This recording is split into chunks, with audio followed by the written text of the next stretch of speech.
السلام عليكم. عندي امان ان شاء الله غدا غنربحوا ب1-0 امام المنتخب البرتغالي، وان شاء الله نقدر نربحوا. عندنا امل كبير ان شاء الله نقدر نربحوا يعني المنتخب البرتغالي، لان حتى المستوى تاعو مقارنه مع المنتخبات بحال المنتخب ديال بلجيكا وكذلك المنتخب ديال اسبانيا ربما في مستوى واحد، ولكن ان شاء الله نقدر نربحوا. تنقولوا نقدر نربحوا ان شاء الله ب1-0.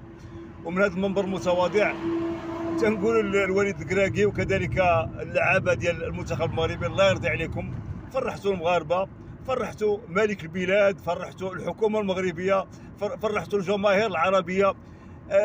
الحمد لله، يعني المستوى ديال الكره المغربيه يعني في التصنيف العالمي الله يعني انجاز كبير وانجاز تاريخي. كما قال واحد الرجل كبير، الله يرضي عليكم، الله يرضي عليكم، ومسيره موفقه ان شاء الله. وغدا الامل، لان رجعوا التصريح ديال باش تعجبني الوليد الكراكي في التصريحات تاعو منطقيه، لان كره القدم يعني لعبه المفاجات، وبالاخص في هذه النسخه ديال كاس العالم قطر كانت فيها بزاف المفاجات. يعني شحال من منتخبات قويه خرجت من الادوار الاولى، والحمد لله غنربحوا. غيكون ان شاء الله الفوز، غيكون النصر. خصنا عام ما نزقلوش فرص، ما نزقلوش فرص، يعني اي فرصه تاحت خصنا ما تزقلش، لكننا باغيين نربحوا، وان شاء الله يكون الفوز.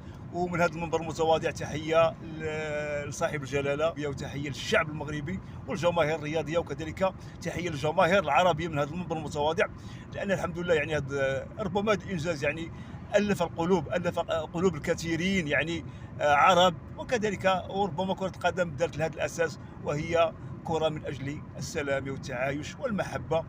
والسلام عليكم، والفوز ان شاء الله، وعندنا امل كبير ان شاء الله، وتحيه طيبه للجميع.